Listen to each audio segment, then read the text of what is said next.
सबको राम जी राम राम।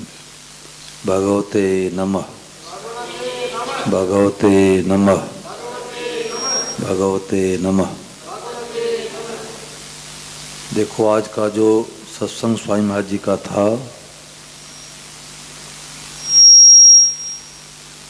तो इस सत्संग से साधकों को बल मिलता है।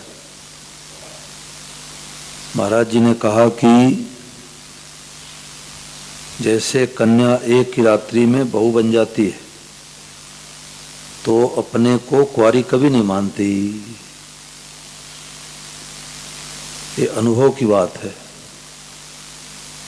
कुंवारी है तो अपने को विवाहित नहीं मानेगी, और विवाहित है तो अपने को कुंवारी कभी नहीं मानेगी। ऐसे हम भगवान के हो गए तो अब संसार के नहीं रहे, और अपने को संसारिक मानते हैं तो भगवान के होकर के भी नहीं रहे, भगवान के होकर के भी भगवान के नहीं हुए। ये थर्मामीटर है भाई। कई भाई बहन बातचीत के दौरान कहते भी हैं कि हम तो सांसारिक आदमी, तो गृहस्थी आदमी हैं। अरे भाई, गृहस्थ का तो नाटक खेलने के लिए मिला है। किसी को पति का रोल, किसी को पत्नी का रोल, किसी को भाई का रोल, किसी को बहन का रोल, किसी को गृहस्थी का रोल। ये तो नाटक खेलने के लिए मिला है। मूल में हम भगवान के हैं, और ये स्वीकृति एक बार होती है, सदा के लिए होती है। जैसे विवाह, विवाह एक बार होता है, सदा के लिए हो जाता है। क्या 5-10 साल के बाद पंडित जी को फिर ढूंढते हैं कि पंडित जी विवाह के 10 साल हो गए, दोबारा फिर संबंध जुड़वाओ, नहीं तो पत्नी पति भूल जाए, पति पत्नी भूल जाए, तो बताओ भाई। विवाह के भले 90 साल हो जाए, परंतु भूली होती नहीं। क्यों नहीं होती? एक बार सच्चे हृदय से स्वीकार कर लिया, माता पिता ब्राह्मण के कहने से कि ये हमारे पति है, तो एक बार के स्वीकृति मात्र से कल्याण हो जाए। देखो, स्वामी जी महाराज बड़े उच्चकोट के महापुरुष हुए। उनके भीतर में लगन रहती थी कि दुनिया वालों का हित कैसे हो, कल्याण कैसे हो। तो महाराज जी ने खोज की कि एक बात को एक बार स्वीकार करने मात्र से कल्याण हो जा। बड़ी गहरी बात है ये। एक बात को एक बार स्वीकार करने मात्र से कल्याण। तो क्या है कि हम संसार के नहीं हैं, हम भगवान के हैं। एक बार स्वीकार कर लिया तो सदा सदा के लिए छुट्टी। अब उसमें गलती क्या होती है कि हम लोग संदेह करते हैं, परीक्षा करते हैं, कसौटी लगाते हैं कि हमारे अंदर क्रोध आ गया तो अभी मैं भगवान की नहीं हुई, हमारे अंदर लोभ आ गया तो अभी मैं भगवान का नहीं हुआ। तो महाराज ने कहा, भाई संदेह मत करो, परीक्षा मत करो, कसौटी मत लगाओ, जड़ मत काटो। हमारे अंदर गुस्सा आ गया तो अभी मैं भगवान का नहीं हुआ हूं, आपने जड़ काट दिया। महाराज उदाहरण देते कि कुछ बंदरों ने किसान के बगीचे में आम खाने के लिए गए, तो किसान लाठी लेकर के दौड़ा, तो बंदरों ने एक एक 2-2 आम लेकर के नदी किनारे आ गए। मीटिंग की आपस में, भाई किसान ने बगीचा लगाया है तो हम लोगों को आम क्यों खाने देगा, अपने भी बगीचा तैयार करते हैं। अब आम खा करके ठंडा ठंडा जल पिए, और गुठली को गाड़ दिए, इतने में तुम्हारा बगीचा, इतने में इसका बगीचा, इतने में मेरा बगीचा। और हर 10 मिनट के बाद उखाड़ के देखते, अब बंदरों का स्वभाव चंचल होता है, उखाड़ के देखते इसमें अंकुर आ रहा है कि नहीं आ रहा है, फिर उसको गाड़ देते। फिर 10 मिनट के बाद उखाड़ के देखते इसमें फूल पत्ती आ रही कि नहीं आ रही है, फिर उसको गाड़ देते। तो 24 घंटे में सैकड़ों बार गुठली को गाड़ते उखाड़ते रहे। बताओ भाई बगीचा तैयार हो जाएगा? कभी तैयार नहीं होगा। गुठली को गाड़ दो, खाद दो, पानी दो, सिंचाई करो, भराई करो, बाड़ा लगा के पशु पक्षियों से रक्षा कर दो, बगीचा तैयार हो जाएगा।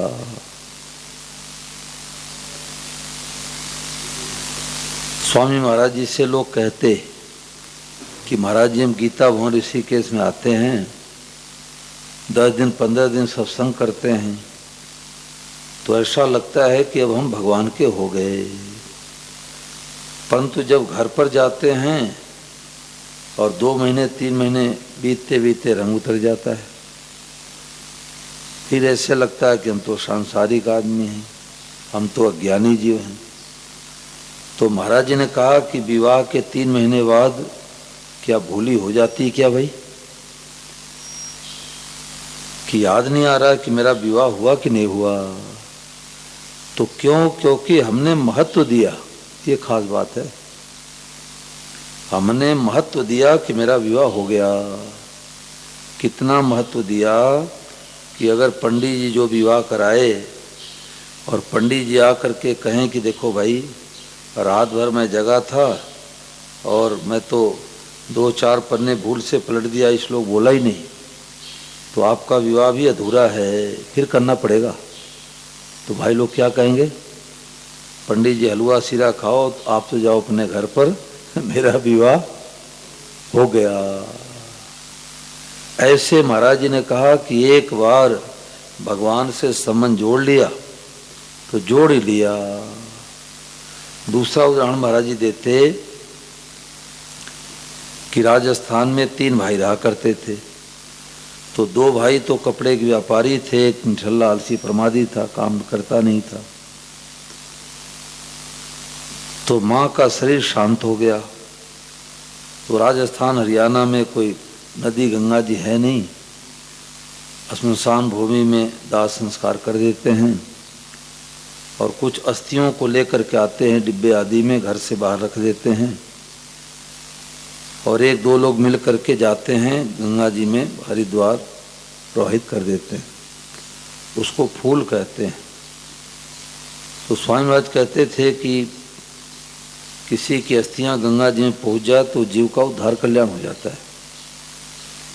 और स्वामी महाराज ने यहाँ तक भी कहा कि मान लो कदाचित किसी की अस्थियां नहीं मिल पावे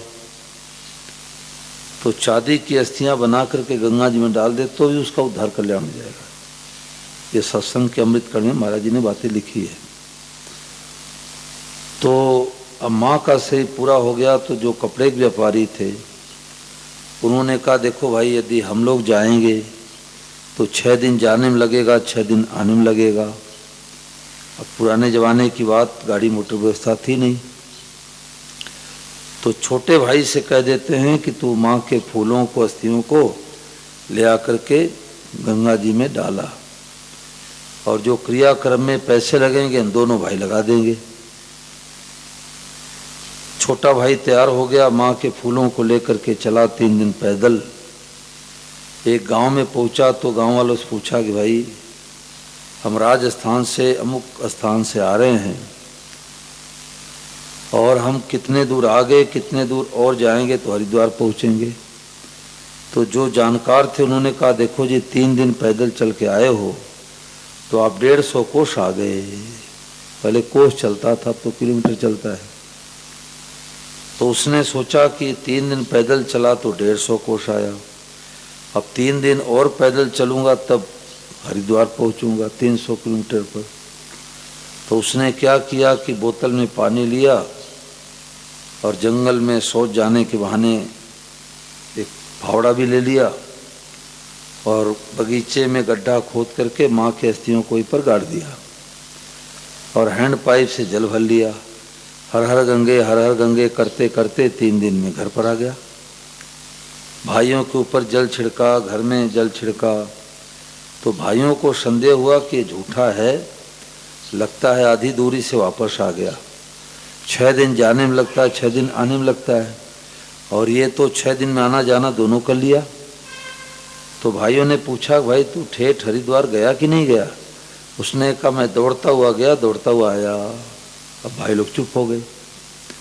इधर क्या हुआ कि सपने में जो माँ मर चुकी थी, वो कपड़े जो व्यापारी था उसके पास आई और बोले कि तुम लोग तो बेटा पैसे के लोभी हो, दुकान बंद करना चाहते नहीं, और तुम्हारा छोटा भाई आलसी प्रमादी है, ये तो हमारे को 150 को छोड़ के आ गया। अब सुबह होते दोनों भाई छोटे भाई को बैठा के पूछने लग गए, बता भाई तुम्हारी बात सच्ची कि माँ की बात सच्ची? तू तो कहता है कि माँ के अस्थियों को, फूलों को मैं हरिद्वार छोड़ के आ गया हरिद्वार, और माँ सपने में आके कह रही थी हमारे को 150 को छोड़ के आ गया, बता किसकी बात सच्ची है? तो छोटे भाई ने कहा, अरे 150 कोस तो मैं माँ को छोड़ के आ ही गया था। जो माँ उल्टे आई आप लोगों से कहने के लिए, सुलटे जाती तो हरिद्वार पहुंच जाती। इसका मतलब क्या हुआ कि उल्टे नहीं जाना है, अब सुलटे जाना है। भाई अब हम भगवान के हो गए, अब हम झूठ कपट नहीं करेंगे, अब हम भगवान के हो गए, किसी को गाली नहीं देंगे, अब भगवान के हो गए, तुम्हारे अंदर गुस्सा कैसे आएगा? देखो स्वामी महाराज जी ये सुनाते थे कि कन्या एक ही रात्रि में बहू बन जाती, बिन्नी बन जाती है, तो अपने को कुंवारी कभी नहीं मानती। तो हम लोग हंस के टाल देते हैं, समझ नहीं आता कि इसका तात्पर्य क्या है। तो लीलाधर जी के यहाँ सत्संग हो रहा था, विकास जी, तो उनका बहुत बड़ा आंगन है गांव में फरासी में, तो सत्संग चल रहा था, बूदाबादी हो रही थी, तो पंडाल से वहीं पर सत्संग हो रहा था। तो उनकी भतीजी बोले कि महाराज जी ये तो हमारे जीवन में घटना घटी। मैं क्या घटना घटी? तो उसने कहा कि 3 महीने पहले हमारे बड़ी बहन की शादी हुई, तो ससुराल में गई, तो दूसरे दिन मैं सुबह सुबह फ़ोन मिलाया तो धीरे धीरे बोल रही थी। अब ससुराल में जोर जोर कैसे बोले भाई? सास का डर, ससुर का डर, जेठ का डर, पति का डर। उसके पिताजी बोले जब घर पर थी तो इतने जोर से बोलती थी कि पड़ोसी घर तक आवाज़ जाती थी, परंतु अब ससुराल में बहू की बोली बदल जाती है और दूल्हे की चाल बदल जाती है। अब दूल्हा है जल्दी जल्दी चले तो मित्र लोग उससे कपड़े खींचते हो, क्या करते हो?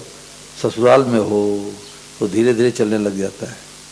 मान्यता बदल गई ना कि मैं दूल्हा हूँ, ऐसे मान्यता बदल गई कि अब मैं बहू बन गई। तो छोटी बहन ने कहा कि मैं डर गई। मैंने पूछा क्या बात है, धीरे धीरे क्यों बोल रही? तुम्हारी तबीयत तो ठीक है? तो उसने 3 बातें बताई। उसने कहा हमारी तबीयत बिल्कुल ठीक है। देखो मेरे पास लिखा हुआ सत्य घटना में, कितने तारीख की बात है, 7 मई 2020 की ये बात मिली। तो उसने कहा कि हमारी तबीयत बिल्कुल ठीक है और 3 बातें बता दी। अब मैं ससुराल में हूँ। अब ससुराल में जोर जोर कैसे बोलूं? दूसरी बात कि अब मैं वह कोमल नहीं रही, उसका नाम कोमल है, अब मैं वह कोमल नहीं रही। और तीसरी बात कि अब मैं बहू बन गई। देखो विवाह होते ही 3 बातें अपने आप आ गई। ऐसे सत्संग किसका नाम है? नाच लिया, गा लिया, भंडारा कर लिया, इसका नाम सत्संग नहीं है। सत्संग का मतलब ये है अब हम भगवान के हो गए, अब हम संसार के नहीं रहे। गुरु जी महाराज जी ने कह दिया बेटा आज से तुम भगवान के हो गए, मेरे नहीं हुए, भगवान के हुए। पंडित कहते हैं कि आज से तुम मेरे हो गए। पंडित कहते बेटा आज से तुम्हारी ये पत्नी है, बेटी आज से तुम्हारे ये पति है। अब जीवन भर के लिए संबंध जुड़ गया। अब वो कई बहनों को से पूछो किस पंडित जी ने विवाह कराया, याद ही नहीं है। बोलो याद है क्या? याद ही नहीं है। और जिनसे संबंध जुड़वाया उनसे बोली होती क्या भाई?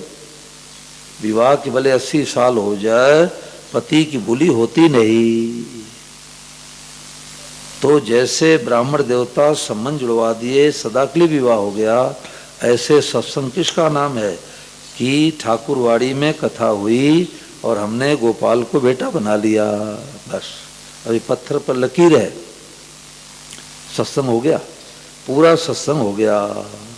अब महाराज जी ने कहा कि हजारों लोग आके कहें कि नहीं नहीं अभी तुम भगवान के थोड़े हुई हो, ऐसे थोड़े हो जाता है, तो उनसे कह दो जाओ जाओ, आपको पता नहीं है। ये स्वामी महाराज बताई बात बता रहा हूँ। और ब्रह्मा जी आके कहने नहीं तुम अभी भगवान के नहीं हुए हो, उनसे कह दो जाओ, आपको पता नहीं है। और भगवान भी साक्षात आके कहें कि नहीं नहीं इतने जल्दी थोड़े हमारे हो जाओगे, तुम मेरे नहीं हो, तो भगवान से कह दो प्रभु आप भूलते होंगे, मेरे को भूली नहीं है। इतनी दृढ़ता होनी चाहिए। पार्वती की परीक्षा लेने के लिए शंकर भगवान सप्तऋषियों को भेजते हैं कि जाओ देखो क्या पार्वती हमारे सिवा करना चाहती है, तपस्या कर रही है। तो सप्तऋषि लोग गए, राम राम किए, देवी किस लिए तपस्या कर रहे हो? तो पार्वती मैया ने कहा कि मैं भोले बाबा को पति बनाने के लिए तपस्या कर रही हूँ। तो सप्तऋषियों ने कहा भोले बाबा के मकान नहीं, दुकान नहीं, कायदे से कपड़े नहीं, सुंदर भी नहीं है, अगर तुम चाहो तो तुम्हारा विवाह भगवान विष्णु से करा दो, वो बड़े सुंदर है। तो पार्वती मैया ने क्या कहा कि महादेव अवगुण भवन, महादेव अवगुण भवन, विष्णु सकल गुण धाम, पर जेहि कर मन रम जाई सन ते ही सन काम। भगवान विष्णु बड़े सुंदर हैं, भोले बाबा बड़े असुंदर हैं, परंतु मैं तो विवाह करूंगी तो भोले बाबा से। जन्म कोटि लगी रगर हमारी, बरऊ शंभु न तरहब कुआरी, तजौन नारद कर उपदेशु, आप कहे सत बार महेशु। यानी शंकर भगवान भी 100 दफा कहे कि पार्वती मैं तुम्हारे सिवा नहीं करूंगा, तो मैं उनकी बात नहीं मानूंगी। किसकी बात मानूंगी? तजौन नारद कर उपदेशु, मैं तो नारद जी की बात मानूंगी, क्यों नारद जी हमारे गुरु जी हैं। नारद जी ने कहा कि बेटी तुम तपस्या करो, तुम्हारे को पति रूप में भगवान भोलेनाथ मिलेंगे। तो इतनी महाराज जी ने कहा दृढ़ता होनी चाहिए कि स्वामी महाराज जी ने कह दिया कि अब हम भगवान के हो गए तो भगवान के हो ही गए। अब भगवान भी आके कहें तुम मेरे नहीं हो, उनसे कह दो आपको पता नहीं है, आप भूलते होंगे, मेरे भूली नहीं, मैं आपका हूं। देखो जैसे सुरेश नाम का लड़का विद्यालय गया, तो गुरुजी ने कहा बेटा रामलीला होने वाली है, उसका अभ्यास चल रहा है, रिहर्सल, तो आधे घंटे तू लक्ष्मण का रोल कर ले।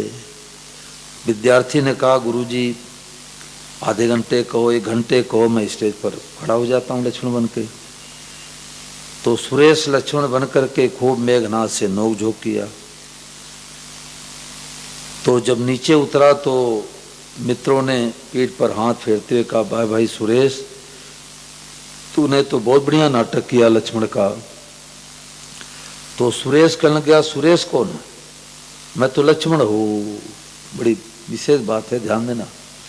सुरेश कहने लग गया कि सुरेश कौन है? मैं तो लक्ष्मण हूँ। तो मित्र लोग हंसने लगे कि यार तू तो सुरेश था, आधे घंटे के लिए स्टेज पर लक्ष्मण बना था। अब विचार करो कि स्टेज पर जाके कहे मैं सुरेश हूँ तो नाटक में गड़बड़ी, और स्टेज के नीचे आके कहे कि मैं लक्ष्मण हूँ तो नाटक में गड़बड़ी। स्टेज पर तो कहना पड़ेगा कि मैं तो लक्ष्मण हूँ, और स्टेज के नीचे उतर के कहना पड़ेगा कि मैं तो सुरेश हूँ। ऐसे नाटक खेलते समय ये भीतर भाव रखो कि मैं तो गृहस्थी आदमी हूँ, तो गृहस्थ का क्या कर्तव्य है, क्या धर्म है, उसका ठीक ठीक पालन करो। परंतु भीतर में क्या जची होनी चाहिए कि मेरे तो गिरधर गोपाल दूर सरो न कोई। भीतर से मानो कि हम भगवान के ही है। अरे भाई रेलवे कर्मचारी होता है, वो बात बात में कहता है मैं तो रेलवे का आदमी हूँ, वो लोग कहता है नहीं कहता। रांची कर्मचारी होता, बात बात में कहता मैं तो राज की आदमी हूँ। बैंक का कर्मचारी होता, बात बात में कहता मैं तो बैंक का आदमी हूँ। अब उससे एकांत में पूछो, तुम रेलवे कर्मचारी हो तो माता पिता के हो कि नहीं? तुम बैंक के कर्मचारी हो तो माता पिता के हो कि नहीं? तुम रांची कर्मचारी हो तो माता पिता के हो कि नहीं? तो वो सज्जन कहेंगे कि माता पिता के होकर के रेलवे कर्मचारी हैं, माता पिता के होके रांची कर्मचारी हैं, माता पिता के होके बैंक के कर्मचारी हैं। इसी प्रकार से हम भगवान के होके पति हैं, भगवान के होके पत्नी हैं, भगवान के होके ब्राह्मण हैं, भगवान के होके क्षत्रिय हैं, भगवान के होके वैश्य हैं, भगवान के होके शूद्र हैं।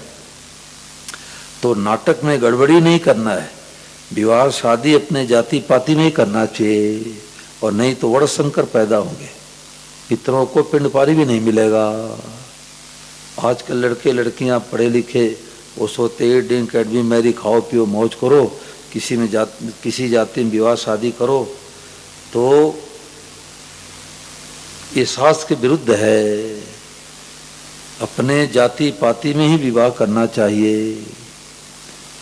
तो खास बात आज महाराज जी ने कहा कि सत्संग एक बार होता है, सदा के लिए होता है, जैसे विवाह। चर्चा बार बार होती है, सत्संग जीवन में एक बार होता है। अब इसमें कोई बात पूछो भाई, सार बातें एकदम क्रीम मक्खन बात चली है महाराज जी की आज। ये सत्संग बहुत जोरदार सत्संग है। इस सत्संग को मैं लगभग 200 बार सुना, 200 बार।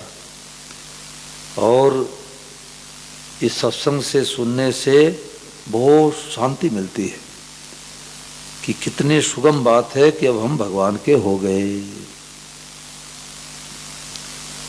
गलती क्या होती है कि हम तो पापी हैं, हम तो तापी हैं, हम जैसे हैं भगवान के हैं।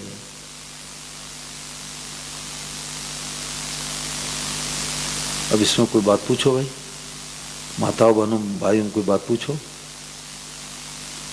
अब अभी बहनों ने कन्हैया समन जोड़ लिया तो 2 साल के बाद क्या भूली हो जाएगी? कभी जीवन भूली होगी नहीं, ये गोपाल भूली होने देगा ही नहीं। एक सत्य घटना है, स्वामी महाराज जी के पास में कलकत्ता के एक सज्जन महाराज जी के पास आए। बोले महाराज जी, उनका नाम था लोचन चंद्र अग्रवाल। तो उन्होंने कहा कि महाराज जी मैं तो नास्तिक आदमी था, मैं लोगों को मजाक उड़ाता था कि क्यों समय बर्बाद करते हो, 2 घंटे 3 घंटे सत्संग में जाते हो, दुकान बैठो तो कुछ रुपया कमाओ, क्यों सत्संग में जाते हो फालतू, भगवान भगवान के कुछ नहीं है। तो उन्होंने कहा कि मैं गया था बंगाल में, वो चैतन्य महाप्रभु का जन्म कौन सा जगह था, नवद्वीप में मैं गया था। तो एक धर्मशाला में रुके थे, तो माताएं सत्संग कर रही थी मंदिर में। तो एक माता जी ने सत्संग में सुनाया कि शक्र देव प्रपन्नाय तवास्मीत याचते अभयम सर्वभूतेभ्यो ददामे तद्व्रतम मम। ये जीव एक बार कह दे हे नाथ मैं तो आपका ही हूँ, तो मैं संपूर्ण अभय से मुक्त कर देता हूँ, संपूर्ण भय से मुक्त कर देता हूँ, उसको अभय कर देता हूँ। तो उन्होंने सोचा कि केवल एक बार ही कहना है, तो इसमें कौन सा रुपया पैसा लगता है। कमरे में आए, भगवान का चित्र लगा था और कमरा बंद कर दिए और लंबा लेट करके बोले देखो महाराज मैं तो नास्तिक आदमी हूँ, परंतु आज मैंने सत्संग में सुना कि केवल एक बार स्वीकार करने मात्र से आप मान लेते हैं, तो चाहे अच्छा हूँ चाहे मंदा हूँ, बुरा हूँ चाहे भला हूँ, आज से प्रभु मैं आपका हो गया। तो उन्होंने कह करके मैं भूल गया। और महीने 2 महीने के बाद कहीं कथा होती तो मैं पहुँच जाता, सत्संग होता तो पहुँच जाता, कीर्तन भजन होता तो पहुँच जाता, मंदिर में जाने लग गया। तो उन्होंने मन में सोचा भाई मैं तो नास्तिक आदमी हूँ, ये बीमारी कहाँ से लग गई कि कथा हो रही तो पहुँच जाता हूँ, मंदिर में जाने का मन करता है, सुंदरकांड हो रहा है वहाँ जाता हूँ। तब उनको याद आया कि ओ हो 3 महीने पहले मैं नवद्वीप गया था और कमरा बंद करके माताओं से सुना था कि एक बार कहने मात्र से भगवान स्वीकार कर लेते हैं, तो मैं अपने कमरे में आया, कमरा बंद करके, और भगवान के सामने लंबा लेट के भगवान के शरण में हो गया। तो एक बार कहने मात्र से भगवान पीछा नहीं छोड़ते। सत का मतलब भगवान, सत का मतलब परमात्मा, संग का मतलब संबंध। परमात्मा से संबंध जोड़ने का नाम सत्संग है। परमात्मा से सत्संग, परमात्मा से संबंध एक बार होता है, सदा के लिए होता है, जैसे विवाह। ये बात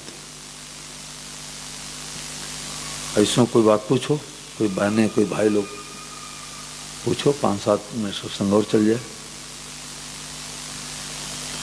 आप लोग तो पुराने सत्संगी हो, सदेशी आनंद जी महाराज को घोट घोट के सत्संग कराए। यहाँ तो 2 बार हो गया, वो तो एकदम पक्का बना के छोड़ते हैं।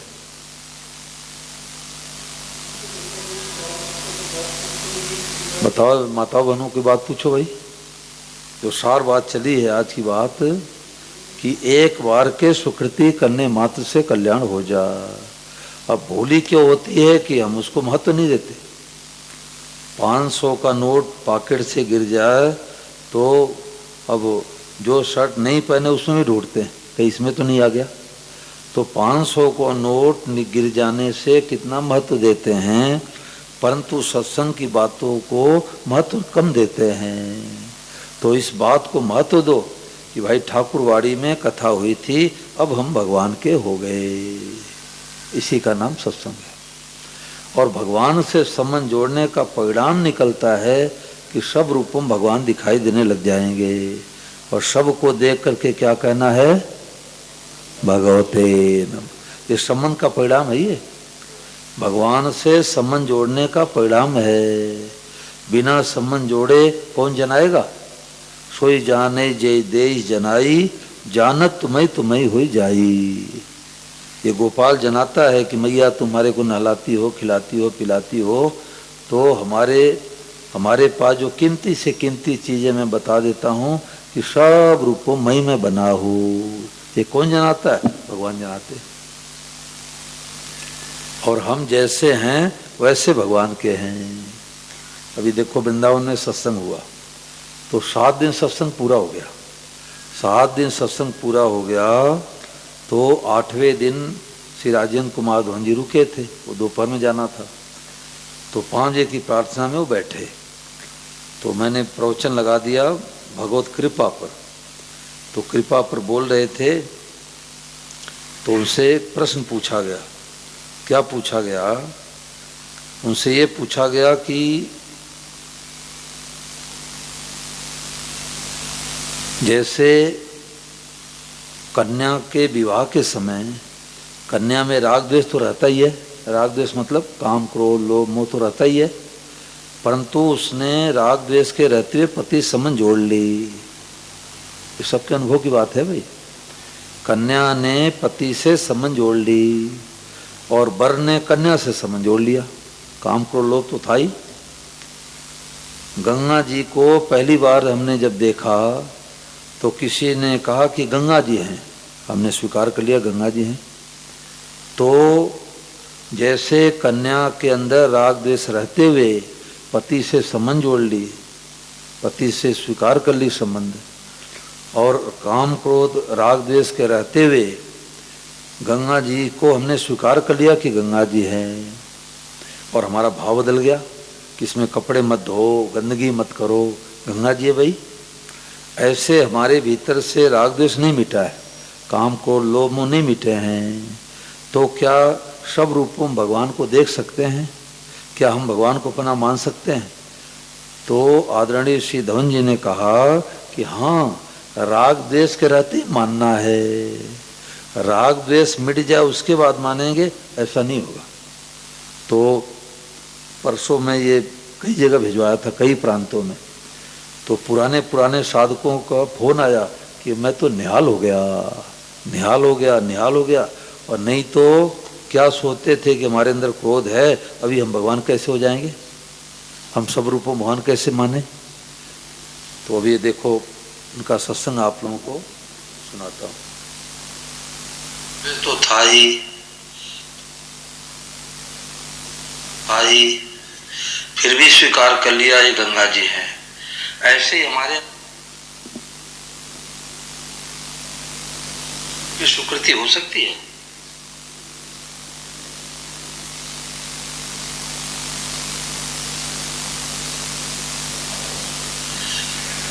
कन्या ने राग द्वेष के रहते हुए पति से संबंध जोड़ लिया, पति को अपना स्वीकार कर लिया। गंगा जी को मानते समय हमारे अंदर राग द्वेष तो था ही, फिर भी स्वीकार कर लिया ये गंगा जी है। ऐसे ही हमारे अंदर से पूरा राग द्वेष नहीं मिटा है, तो क्या राग द्वेष के रहते हुए वाद स्वयं की स्वीकृति हो सकती है? हाँ, वो तो मानना है, राग द्वेष के रहते हुए ही मानना है। खास बात है। हाँ, वो बाद में मिटेंगे। अगर पहले कहेंगे राग द्वेष मिट जाए फिर माने, फिर तो कभी होगा ही नहीं। फिर साधन क्या करेगा?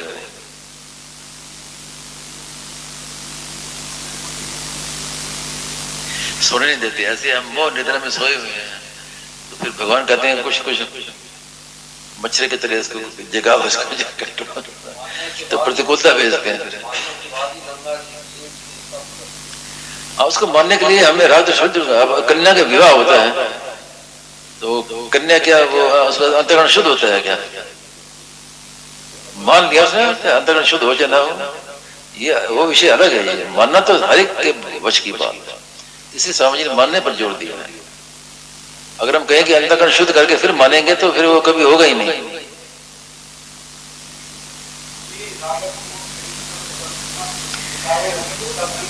निरीक्षण भी करना चाहिए, वो भी अच्छी बात है, लेकिन वो ज्ञान मार्ग की बात है। भक्ति मार्ग में निरीक्षण, आत्म निरीक्षण नहीं होता, वो अपने को नहीं देख के भगवान को देखता है। क्योंकि अगर अपने को देखेंगे तो या तो निराशा होगी या अभिमान होगा। अपने में गुण दिखाई देंगे तो अभिमान हो जाएगा, अपने में कमियां दिखाई देंगे तो निराशा हो जाएगी। इसलिए अपने को नहीं देख रहे, केवल तत्तेनु कंपाम सूक्ष्म मीक्षमाणा, केवल भगवान को देखें। हाँ, वो निरीक्षण, वो कृपा अपनी ओर नहीं। जो हम भले बुरे तो तेरे, तो इसका तात्पर्य क्या हुआ? हमें आत्मनिरीक्षण नहीं करना है, हमें भगवान का निरीक्षण करना है, भगवान को देखना है, अपने को नहीं देखना है। अपने को देखेंगे तो स्वामी जी महाराज कहते थे कि अगर अपने हम कमियों को देखेंगे तो जीवन भर देखते रहो, कमी दिखाई देंगे, कभी कमी पूर्ति होगी। इसलिए अपने को देखना ही नहीं है। तो हम तो भाई जैसे भी हैं आपके हैं, तो कमियां भी दूर हो जाएंगी, हमें पता नहीं चलेगा कैसे दूर होगी, क्या कैसे होगा, सब अपने हो जाएगा। अब बच्चा जो होता है, बच्चा वो आत्मनिरीक्षण थोड़ी करता है, बालक तो माँ को देखता है बस। अब माँ उसका निरीक्षण करती है। तो ये भक्ति मार्ग में तो ये बात है। तो महाराज जी ने, आदरणीय श्री धवन जी ने ये कहा कि हर मनुष्य के, हर साधक के, हर भाई बहन के जीवन में अगल बगल में दो खाई है, दो गड्ढा है। एक तो निराशा की खाई और एक अभिमान की खाई। तो अपने में कमी दिखेगी तो निराशा खाई में गिरेगा। कितने वर्ष से हम सत्संग कर रहे हैं और हमारे में अमुक अमुक कमी है, और अपने में अच्छाई दिखेगी कि ये सत्संग में नहीं जाते, हम सत्संग में जाते हैं, तो कहाँ गिरेगा? अभिमान के खाई में गिरेगा। बहुत गहरी बात है ये। हमारे को 35 सालों में बातें नहीं मिली थी। लगभग 35 सालों से महाराज जी पुस्तक से, महाराज जी सत्संग से जुड़ा, परंतु ये इस बात का खुलासा नहीं हुआ था। और वृंदावन के सत्संग खुलासा हुआ कि भाई अभिमान और निराशा की दो खाई है। तो कमियों की तरफ देखेंगे तो निराशा खाई में गिरेंगे, अपने में अच्छाई देखेंगे तो अभिमान की खाई में गिरेंगे। तो क्या करे? भगवान की कृपा की तरफ देखें कि हमारे ऊपर भगवान की कृपा है। हर परिस्थिति में भगवान की कृपा को देखे, हर परिस्थिति में भगवान की कृपा को देखे, तो न तो निराशा खाई में गिरेगा, न ईमान खाई में गिरेगा।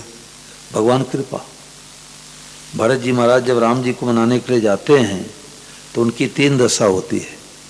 जब माँ की याद आती है, कैकेयी की तरफ देखते हैं कि हमारे माँ ने भैया राम को 14 वर्ष के लिए जंगल में भेज दिया, तो पैर पीछे हट जाता है, पैर पीछे हो जाता है।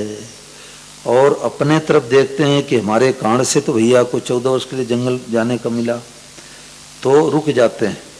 पर जब राम जी के स्वभाव की तरफ दृष्टि जाती है, जब समझत रघुनाथ स्वभाव तब पथ परत उताइल पाओ, तो जल्दी जल्दी चलने लग जाते हैं। अरे हमारे भैया राम जी बड़े दयालु हैं, सब माफ कर देंगे। तो बड़ी गहरी बात आई कि भगवान के कृपा की तरफ देखते, हम अच्छे हैं, मंदे हैं, बुरे हैं, भले हैं, हे नाथ मैं तो आपका ही हूँ, ये बात।